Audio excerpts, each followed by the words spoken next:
감사합니다. 권영섭입니다.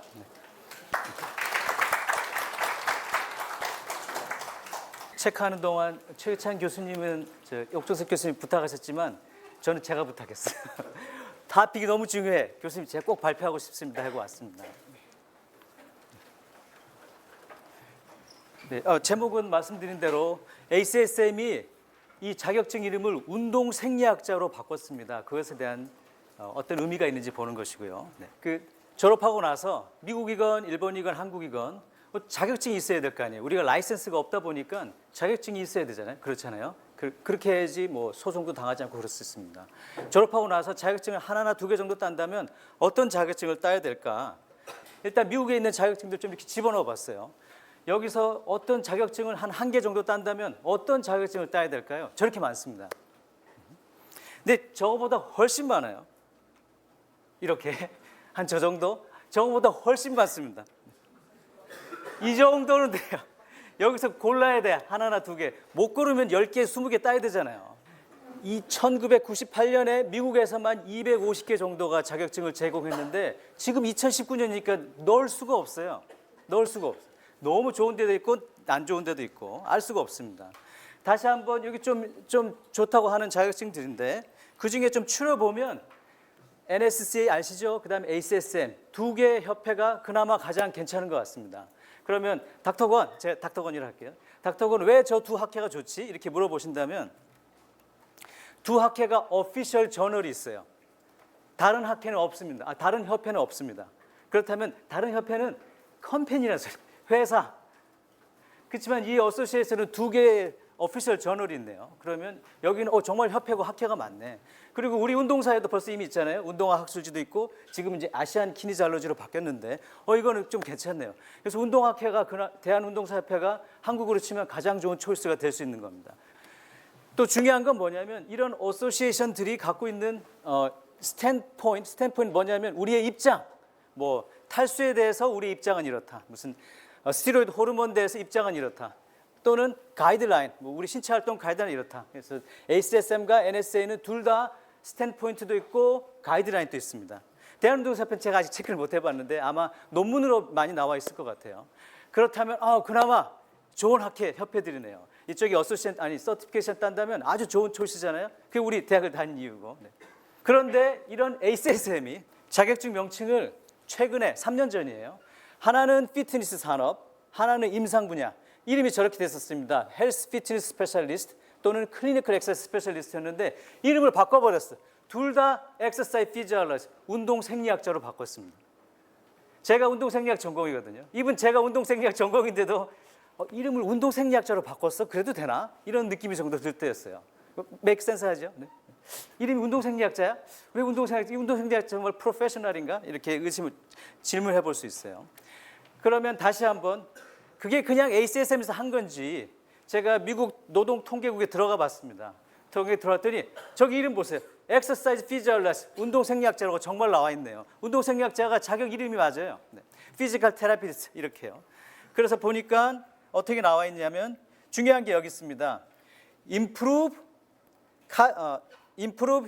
심폐기능, 신체 조성, 근력, 근지구력, and flexibility를 improve 하는 게 exercise physiologist고 다른 이름으로 그 다음에 이런 건 아니에요. 물리치료사가 아니고 선수 트레이너도 아니고 일반 피트니스 트레이너와 에어로빅 강사는 다르답니다. 그런데 여기서 이렇게 나와 있거든요. 피트니스 트레이너라는 말이 있지만 exercise physiologist가 따로 있고 근데 그 exercise physiologist는 그냥 피트니스를 임프루브 한다고요. 근데 그게 운동생리학자입니다. 그러니까 무슨 운동생리학, 근생법 이런 게 운동생리학자가 아니고 직업명으로 운동생리학자가 나와 있어요. 그리고 연평균 임금이 그냥 미디엄이에요. 50% 피플들이 6,600만 원 정도 되네. 1년에. 괜찮은 것 같네요. 그렇죠? 그렇죠. 제 의견이 아니고 미국 통계조사국에서 실시한 것이고요. 근데 방금 말씀드렸잖아요. 이 운동생리학자의 하는 일이 뭐냐면 카디오, 레스피레토리, 컴포지션, 스트렝스, 인듀런스, 플렉서빌리티 저 5가지인데 저거는 건강 관련 피트니스예요. 우측은 뭐냐면 기술 관련 피트니스입니다. 어질리티, 코디네이션, 밸런스, 파워, 리액션 타임, 스피드 저게 아니고 좌측에 있는 건강 관련 피트니스 증가시키는 게 운동 생리학자라고요. 맥센스한가요? 맥센가요? 네. 그러면 제가 잠깐 보여드렸는데 그 전에 좀 알고 넘어갈게. 신체 활동이라는 게 있고 운동이라는 게 있습니다. 신체 활동은 뭐냐면 우리는 근데 거의 복합해서 쓰잖아요. 어쩔 때는 운동, 어쩔 때는 신체 활동. 나가서 좀 운동해. 아니면 또 뭐 TV에서 어떤 전문가가 나와서 신체 활동이 최고 좋아요 이렇게 얘기하지만 막 섞어서 쓰는 거예요. 언제 운동이고 언제 신체 활동 이건 그렇게 분별하지 않죠. 근데 분별이 잘 돼 있고 제 의견이 아니고 ACSM입니다. 신체 활동은 안정시보다 높은 대사량이 있어야 돼요. 그러면 지금 여러분들은 안정시고 저는 신체 활동하고 있는 거죠. 그런데 운동은 뭐냐면 아주 조직화된 신체 활동이 운동입니다. 그리고 운동의 가장 중요한 건 피트니스를 향상시킬 수 있어야 돼요. 그렇다면 신체 활동은 피트니스를 향상시킬 수 없습니다.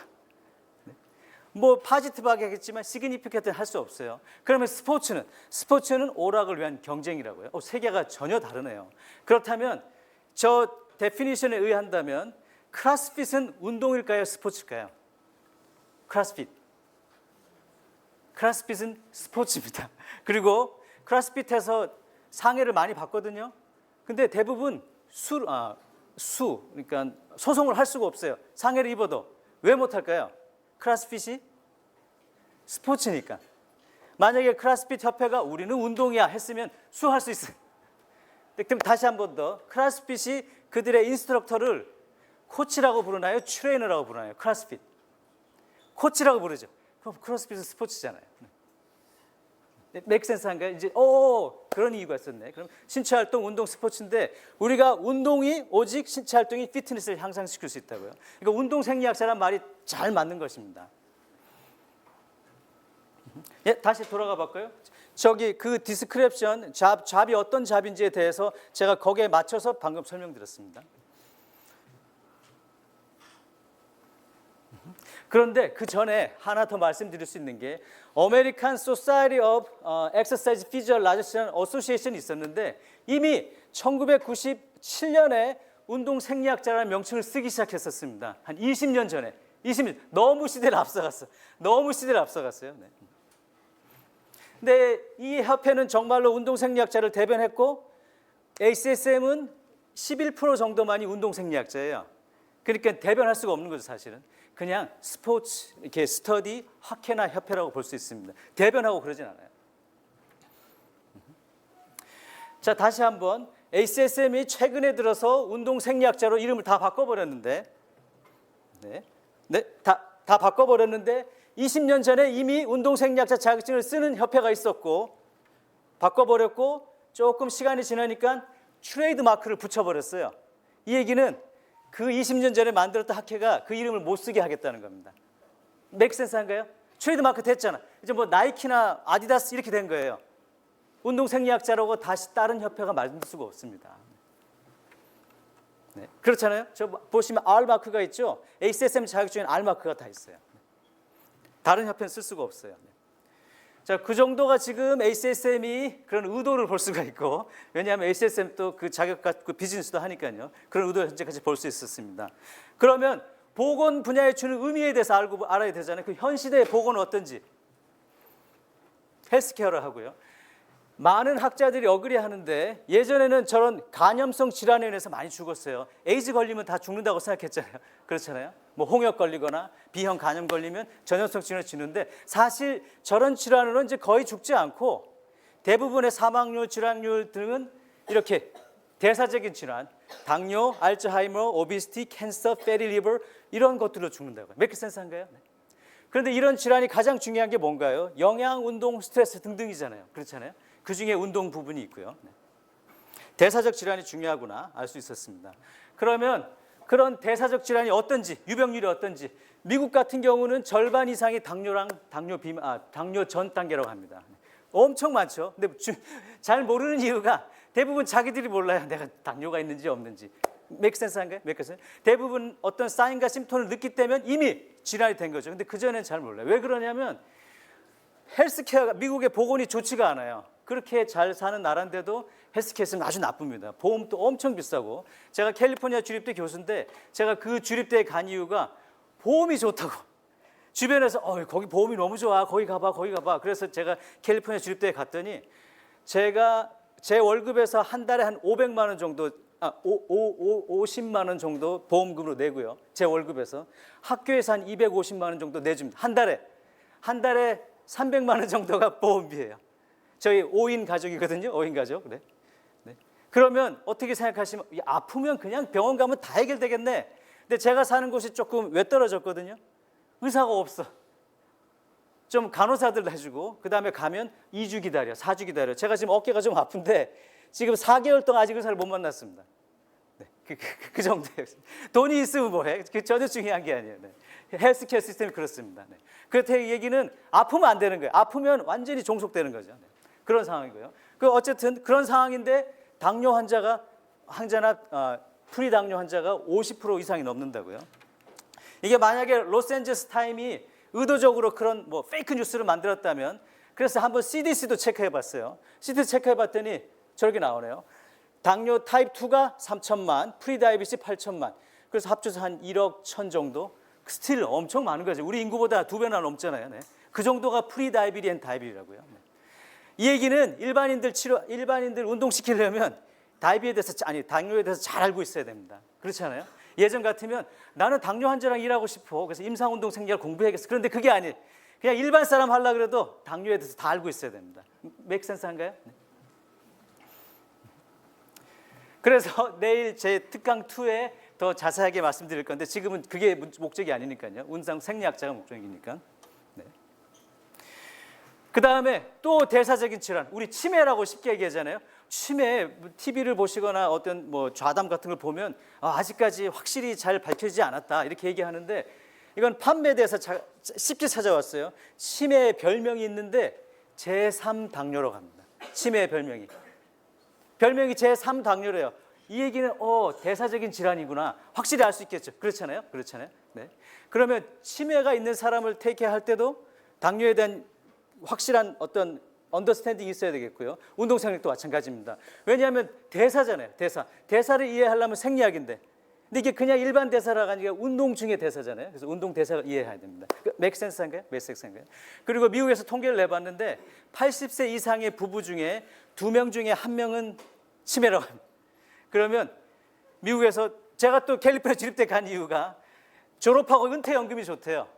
그래서 거기 갔어요. 가서 80세가 됐는데, 이제 은퇴하고 80세가 됐는데, 80세가 되니까 확률에 의해서 제 와이프가 치매 걸릴 수도 있고 아니면 제가 걸릴 수도 있잖아요. 80세가 됐더니 한 사람은 치매 걸렸고 한 사람은 간병인이. 더 맥센스 하죠. 네? 그런 상황인 거죠. 그런데 그 치매가 당뇨나 탄수화물과 관계되어 있는 거예요. 맥센스 한가요? 네? 우리가 대사적으로 접근하지 않으면 곤란해요. 네. 이분 캔서까지. 네. 우리 그동안 뭐 캔서 연구소 많이 가보면 캔서는 지네틱 프로블럼이다 뭐 이렇게 해서 갑자기 발현된다 그랬는데, 좀 많은 과학자들이 훨씬 이전부터 아니야, 캔서도 대사적인 질환일 수도 있어. 그렇다면 운동하고 영양 또는 뭐 탄수화물 섭취 이런 게 중요하다는 거네요. 캔서마저도 그렇습니다. 암이요. 암. 보세요. 캔서가 만약에 메타볼릭 디지즈라면 그럼 지네틱 원은. 근데 우리 이미 돈이 많이 스프레드 아웃 돼 있잖아요. 지네틱적으로 연구하려고. 근데 만약에 대사적인 질환이라면, 그렇잖아요. 이거 굉장히 챌린지 빌리프라고 하거든요. 기존의 생각을 다시 한번 해봐야 되는 거예요. 왜 이렇게 테크놀로지가 발전하고 아이폰, 아이패드는 이렇게 좋은데 이런 대사적인 질환은 아니면 캔서는 이렇게 잡지 못하고 계속 월세해질까? 그렇게 생각해 볼 수 있는 거잖아요. 근데 많은 경우에 너희들이 행동을 잘못해서 엄청나게 잘 해놨지만 따르질 않아서 이런 식으로 얘기할 수 있는데, 만약에 그게 잘못됐다면 그런 것도 이해를 했어야 되는 거죠. 내일 특강 내용입니다. 보세요. 어떤 책은 캔서가 메타볼릭 디지즈라고 확실하게 보여주고 있어요. 네. 그렇다면 메타볼릭 디지즈, 대사를 이해 못하면 캔서도 치료할 수나 뭐 테이크할 수 없고, 또 대사적으로 이해를 못하면 캔서 쪽으로 진행이 되는 거죠. 자기들이 모르니까 어떻게 신체 활동을 해야 될지, 어떤 음식을 먹어야 될지 그걸 잘 모르잖아요. 네, 이렇게 여러 가지 연구들이 얘기하고 있어요. 그러면 지금 이런 상황에서 자격증이 엄청 많고 운동생리학자라는 자격증 ACS면 냈고, 그 다음에 지금 보건 분야는 이런 상황이고요. 이런 상황에서 현재 피트니스 경영은 어떤가요? 2014년부터 ACSM이 피트니스 앤 경영을 했습니다. 조사를 했어요. 그래서 한번 1등만 볼까요? 1등은 그런 지도자의 교육이래요. 2014년은 힛 프로그램 아시죠? 고강도 트레이닝, 인터벌 트레이닝, 뭐 바디웨이트 트레이닝, 이건 클래스핏 같은 트레이닝이고요. 웨어러블 테크놀로지, 우리 뭐 하트레이트 제거하는 거, 그런 것들이 계속 트레이닝, 웨어러블 테크놀로지, 하이 인텐스 인터벌 트레이닝, 뭐 이런 식으로 해가지고 피트니스 트레이닝 또 너무 헷갈려 지금. 우리가 도대체 체육교육과 들어와서 어떤 걸 공부해야 될지도 잘 모르겠고, 졸업하고 나서 어떤 자격증을 잘 가져야 될지도 모르겠는데, 현대 상황은 저렇게 헷갈립니다. 도대체 내가 졸업하기 전에 뭐를 포커싱 해야 되는 거야? 알기가 어려워요. 그렇잖아요. 지금 상황이 그렇게 생겼잖아요. 네. 그리고 아까 보건상황이 이렇게 잘 사는 미국 역시 보건상황이 너무 안 좋습니다. 그래서 미국이 10명 중에 7명이 보건 위기라고 인식하고 있고요. 네, 미국이 건강보험에 88억 불을 소비했고요. 역시 헬스케어 너무 좋지 않고 이런 말들을 자꾸 하고 있어요. 그럼 이런 상황에서 1999년에 미국 대선 때 상황을 한번 보면, 그 당시 지금 저 부시 대통령의 아버지 조시 부시인데, 조시 부시 대통령과 이제 클린턴, 그때 이제 뉴 캔디데이셨죠. 둘이 이제 맞붙었는데, 그때 이미 저 공화당 조시 부시가 거의 90% 정도 그런 률이 있었는데, 그때 클린턴 대통령이 딱 한마디 했어요. It's the economy stupid. 니네가 그렇게 전쟁 같은 데다 계속 힘쓰고 있지만 우리는 지금 못 살고 있잖아. 돈이 중요해. 저 한마디에 결국은 클린턴이 대통령이 됐잖아요. make sense 한가요? 그러니까 이런 상황에서 지금 어떤 한마디로 우리가 이 상황을 다 정리해 버릴 수 없는가? 그게 제 지금 접근입니다. 네. 그리고 이거 보세요. 지금 아까 제가 말씀드렸죠. 제가 뭐 스포츠 뭐 많고 크로스핏 많은데 정말 중요한 게 뭐냐고요? 인구 절반이 비만이고 인구 비만이죠. 3분의 2가 비만이고 오버웨이시고 당뇨고 캔서고 80세 되면 다 알츠하이머, 지금 큰일인데 우리가 지금 뭐에 그렇게 초점을 두고 있냐고요. 네. 그래서 이렇게 얘기할 수 있을까요? 지금 미국 보고는 계속 돈 없으면 안 돼요. 네. 돈 없으면 병원도 못 가고, 예전에 뭐 황우석 사태도 있었잖아요. 우리는 그냥 황우석 사건이라고 했지만 외국 언론들은 황우석 크라이시스라고 해가지고 완전 스캔들이었어요. 예를 들어서 스템셀 연구해가지고 돈 없으면 그 치료 받을 수 있냐고요. 안 그렇잖아요. 그렇잖아요. 심장 이식 수술 할 수 있지만 1억 5천 없으면 어떻게 이식 수술이 안 되잖아요. 돈 없으면 아무것도 안 돼. 지금 그런 상황인데 제가 말씀드렸죠. 제가 300만 원씩 보험을 넣어도 의사가 없는데 지금 이런 상황이에요. 그러면 돈 있어도 안 되네. 돈 있어도 안 되네. 그리고 피트니스 상황은 현재 이렇고요. 지금 우리 잘 모르겠어요. 그래서 제가 그냥 피트니스라고 구글링을 했더니 전부 쏟아지는 게 이런 거야.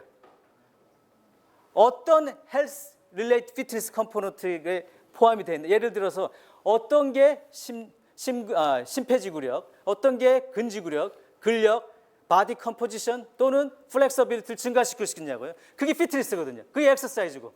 근데 지금 이걸 보신다면 전부 어디에 포커스하고 있나요? 스킬, 기술 릴레이트 피트니스 컴포넌트에 초점하고 있잖아요. 그렇잖아요. 왜냐하면 일단 보기 좋으니까. 네. 근데 아까도 말씀드렸듯이 저건 스포츠라고요. 스포츠. 저거로 건강이 좋아지지 않아요. 네. 예, 다 끝났습니다. 네. 네, 그래서 한마디로 뭐가 중요하냐고. 도대체 뭐가? 네. 그냥 우리 원래 예전대로 돌아가죠. 1997년이었나요? 우리 운동사협회 생길 때 그때 이름이 임상운동생리학자였어요. 아니 임상운동사 맞잖아요. 제 가장 중요한 건강입니다. 그리고 건강 없으면 병원 가면 돈 없으면 치료 못해. 결국은 안 아플 수밖에 없어요. 우리 운동사들은 진짜 어디에 포커스해야 되냐면 운동생리학, 대사적인 것, 그 다음에 이제 건강이죠. 이제 건강이 가장 중요하다고요. 네. 네, 이미 그것도 자격증 이름이고요. 네. 예를 들어서 다 끝났습니다. 네. 힛 프로그램이 만약에 중요하다면, 저게 중요하다면 힛 프로그램 만들 때는 어디에 초점해놔야 되나요? 졸업하고 나서 힛 프로그램 만들어야 돼. 그러면 다시 운동생리학 교과서를 펴야 되네요. 그렇지 않나요? 네, 그렇지 않아요? 네. 그래서 이렇게 말씀드리겠습니다. 보건에 있어서 개인 국가에서 가장 필요한 운동 분야의 전문직은 운동생리학을 전공으로 대사적 질환의 치료가 아닌 예방이나 끝내버리는, 치료라고 하지 않잖아요. 네? 의사들은 당뇨에 그 혈액이 있는 그걸 트리트먼트 할 뿐이지 당뇨를 끝낼 수는 없잖아요. 근데 운동이랑 영양을 끝낼 수가 있다고요. 네. 운동생활제는 직업적인 시대 요구입니다. 그래서 정보뿐 아니고 운동생활제 필수입니다. 이렇게 얘기하면 제가 당신이 운동생리학자니까 자꾸 이렇게 얘기하지, 그게 아니라 우리 체육 분야, 운동학 분야, 스포츠학 분야, 거기에 필수 전공이 운동생리학이잖아요. 그렇잖아요. 운동 전공하시는 모든 분들은 운동생리학이 필수고, 또는 이분 이 직업과 관련돼 있다는 걸 알아서 아주 시리어스하게 공부해야 될 것 같습니다. 그 나머지 좀 더 많은 부분은 내일 특강 2에서 말씀드리겠습니다. 감사합니다.